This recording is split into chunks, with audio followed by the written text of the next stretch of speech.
Hi, everybody. It's Craig and Arun back with your 10 free college or NFL plays for week 3 of the NFL preseason. Of course, we cover every game for football this season. How do you get them? Very simple. You like and subscribe this channel so you don't miss out. Also, at the end of this video, we actually have an end screen that you can click directly to those other videos for if you want Thursday or Friday NFL preseason, or if you want college football week 0. We have covered all 5 of those games as well. And don't forget, we got a 10% promo code that we went to bat for you guys. 10% off the already discounted early bird pass, $749. That's all football through the Super Bowl. Get in on that for 10% off. Use the promo code CRAIGARUN. So Craig, Arun, and that gets you 10%. It also will work as 10% off if you want the MLB season, which I think is like $399 or $359, something like that. Just make sure you go over to the website and use that code. All right, I know what you're here for, the free picks. I see you kick us off here. Ravens, Commanders underdog here, coming off a Monday night loss to the Bengals. Ravens -2.5, total 35.5. What do you like here? Yeah, man, the Cooper Rush revenge tour certainly happened in Dallas. He absolutely demolished his old team 31-13. Cooper Rush went 20 for 30 in that game, 198 yards, 1 touchdown. He actually threw 2 interceptions. That's how good he was. Looks like he'll get the start again here. And then, you have David Leary, who didn't play that bad, 5 of 10 from the field as well. I am not high at all on this Washington Commander. I think Jaden Daniels will come in for a series or 2. But the Commanders haven't looked good so far. And keep in mind that if they were going to play relatively well, it would have been against the Bengals after coming off that horrible game against the Patriots, right? And they were up early on, but they just couldn't sustain it.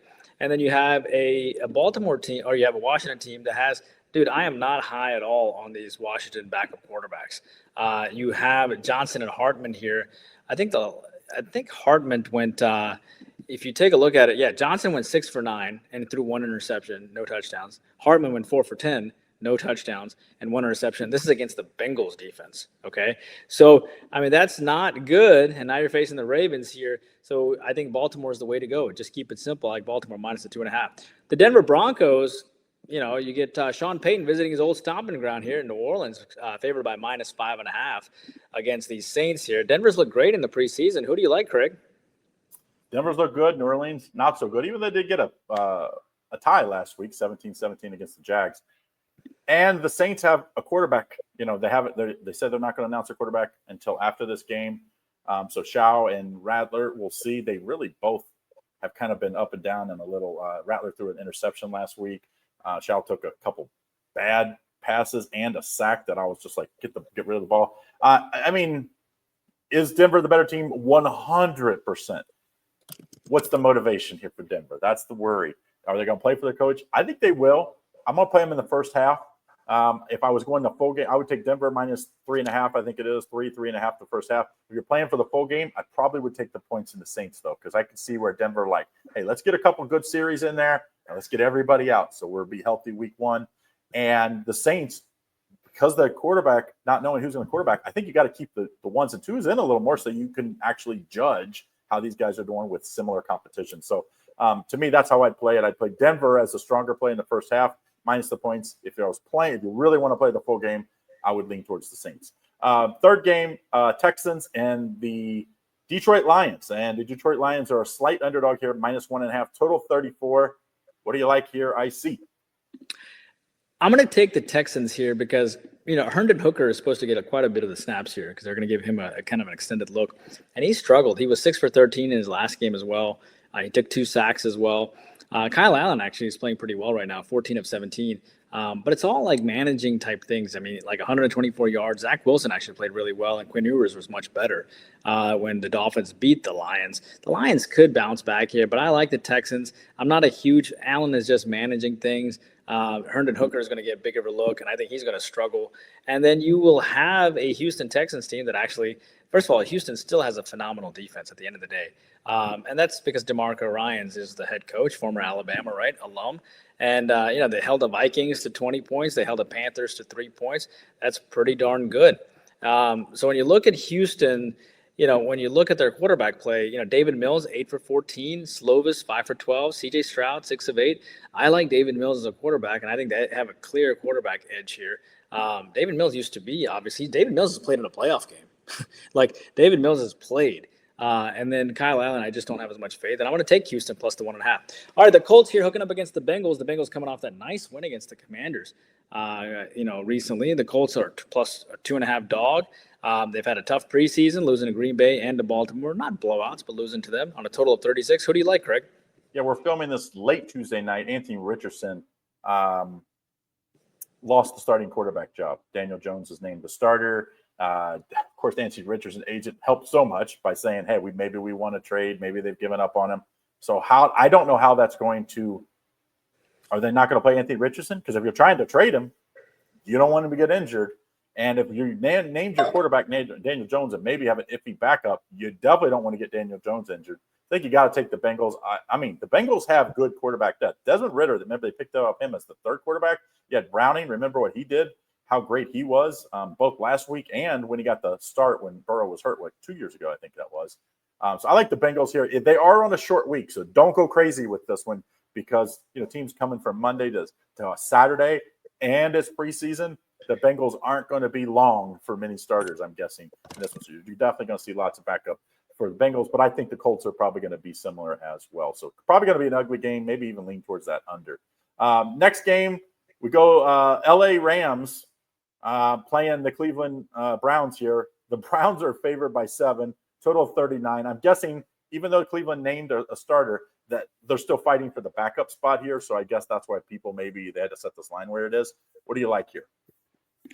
Well, the Rams obviously beating the Chargers and Dallas, and I'm pretty sure Sean McVay does not care about this game whatsoever. Cleveland had a pretty good, preseason, winning against Philadelphia and Carolina. You're going to get a lot of, what you have here is a lot of Browns quarterbacks all fighting for that spot. Fighting for that backup spot. And I think that's what's going to make the difference here. So I'm going to back the Browns for that reason only because they just have so many quarterbacks fighting and vying for that spot. And absolutely the Rams could care less about this game. I think they're very happy with their situation with Stafford and Stetson Bennett, both UGA guys, which makes sense because Sean McVay is from Georgia. He went to high school in Georgia. He was a state champion in Georgia. So it does make sense why he picked 2 Georgia guys. But I think he's just looking to get everybody, keep everybody healthy and to get out of there. So I'm going to back the Cleveland Browns minus the 7. And I want you to know that Cleveland has not played a home game yet in the preseason. So they're going to get jacked up for this game too, probably. All right, moving on here. Seattle on the road against Green Bay. Seattle is a plus 1.5 favorite. Coming off a nice win against Kansas City, 33-16. Of course, Kansas City didn't play anybody. And then they had that tie against Vegas. Green Bay bounced back, beating the Colts. Who do you like, Craig, as Green Bay comes in as a minus 1.5 point favorite? Yeah, I mean, to me, this is easy. You take Seattle. I think Seattle's depth is way better than I thought. I watched that last game. They played great, and I think they're going to play great again. I'm not going to overcomplicate this. I just think Green Bay, you already lost your starter for the preseason, and you don't want to risk anything. I think Seattle takes care of business here. We'll take the point just in case because ties will get the win then. So give me the plus 1.5 in this one. Next game for you, Jags and Marlins, 7:00 Eastern Standard Time. Miami minus 3, total 37. What do you like here? I like the Jags. I like the Jags plus the 3 here. I think it's a good opportunity. Remember, they have not won a game this preseason. And I think that should motivate them pretty much to kind of do well in this game, just to at least close the season out in a positive way. Tying the Saints does not look good and does not give you a vote of confidence to the fan faithful here. They played pretty well against the Steelers, losing 21-35, and I think the fans are pretty happy about that. But Jacksonville was up 17-3 in that game, and before they let the Saints kind of come back here, I got to be honest with you, I thought Nick Mullins played pretty well. 14 of 17. He didn't throw a touchdown, but he did throw a pick. But 14 of 17 is pretty good. Trevor Lawrence went 8 for 10. Not bad at all. As it relates to Miami, I think Miami is pretty happy with how things are going right now. Obviously, their coach is listed as the one who's most likely to get fired, according to the odds-on favorite to the first coach getting fired. McDaniels is. But you have a team that beat the Lions 24-17, tied the Bears, and that looks pretty good. I just don't think they're going to really care about this game. I mean, don't get me wrong. I think Wilson and Ewers are both good quarterbacks here, and they're both playing relatively well. The total sits at 37-2. I've been going back and forth on it. Do I like the Jags? Do I like the over? I think the safer play is probably the over in this game because I think Dolphins and the Jags definitely need to show up here. But I think the Dolphins have The Dolphins quarterback rotation actually competes with the Browns, competes with the Giants, competes. It's not a bad QB rotation at all. Even the Browns QB rotation is quite strong. You know what I mean? There's no drop off. For example, if the Chiefs Mahomes goes out, the Chiefs are terrible. Yeah. Like they're just horrendous. So I like the over in that game. The Bills 2-point favorite here against the Bucs. The Bills, oh man, 0-38 against the Bears. You had a coaching staff that had some choice words for their players afterwards. Tampa Bay comes in as a 2-point dog. Who do you like here, Craig? This is where it's dangerous when coaches like set out players, because it sends that message to players like, oh, well, maybe this game isn't that important. And then they go out and get ran over. And I think they rested a bunch of players knowing they had a short week and they were going to use this as kind of the dress rehearsal for the first quarter. And so I do think Buffalo will probably win the first quarter. I don't think Tampa Bay will have that same grit, but I think the unders the actual play in this game. It used to be unders in week 4 of the NFL preseason were like gold. Now, obviously, there's only 3 weeks now, and you get a week off. So now it's not as like worrisome that, like guys won't, be a little banged up, nicks, cuts, and that kind of stuff. Little bruises. You don't have to worry about that as much, but I still think you're not going to see a ton of starters past the first quarter.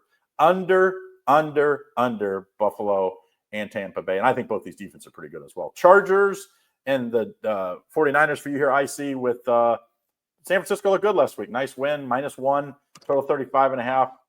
What do you like here?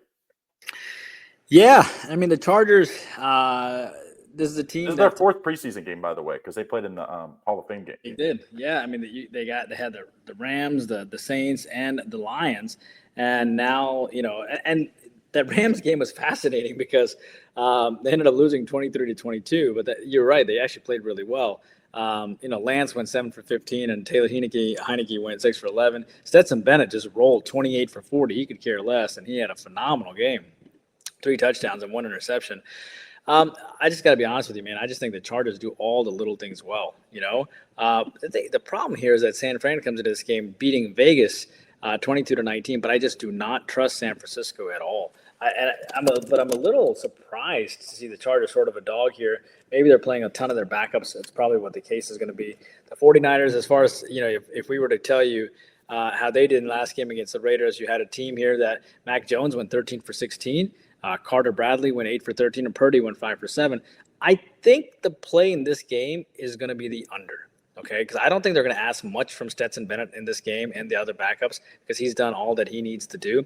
I think San Fran is pretty happy that they were able to win against Vegas, and I don't think they're going to do much either. They're an older team anyway. They don't want to get anybody hurt, and they definitely don't want to hurt their depth. So I think the correct play and angle in this game is probably the between San Francisco as they hook up against the under is probably the play here for the Niners. In this contest as they hook up against the Chargers. All right, one last game here. Las Vegas, 1.5-point underdog against Arizona. Interesting game. Vegas tied against Seattle, lost against San Francisco. Arizona comes in, having beaten Kansas City and then got throttled at Denver. Who do you like, Craig? I've rode the Raiders 2 straight weeks and lost 2 straight weeks. So I still think I like their quarterback room because they're still kind of, obviously, Geno Smith is going to be the starter, but O'Connell's been really good. And, it's like the rookie from North Dakota. I can't think of his name off the top of my head. He looked good in both the Seattle game and last game. I think I got to go back to the well, even though it beat me 2 weeks in a row. I just don't like what I've seen with Arizona. Last week was not a great outing for them. And I just think Pete Carroll's a raw guy, gets his guys up. I'm going to trust in Pete Carroll. Slight play. Take the Raiders plus the 1.5. It almost was a tie last week again, by the way. It would have been the first time ever in the preseason that a team tied twice, and they almost had it. It was a kick right at the end for San Francisco. They threw a pick. It should have been. It went to overtime, but they threw a pick. San Francisco got into field goal range. So I like they might go to another tie this week. Let's take the Raiders plus 1.5. All right, so good luck with all your picks this week. Don't forget, you can get your right here by clicking the next video. So we have a video for Thursday, Friday, and of course this one on Saturday. And we have college football week 0. So click on that video and hit the subscribe button. You don't miss out. Don't forget, get in on that early bird pass, $7.49. You get extra 10% off, or the MLB full season pass. Use that promo code right here on the bottom of the screen. Craig Arun gets you 10%. And if you really want just something a little smaller to test us out, you can get in, click the link in the description here to get the premium level 1, 2, or 3. Get the 3. You get all 3 of them for $49. So good luck, IC. Thanks again. We'll see you guys next week. College football week 1 will be out. Good luck.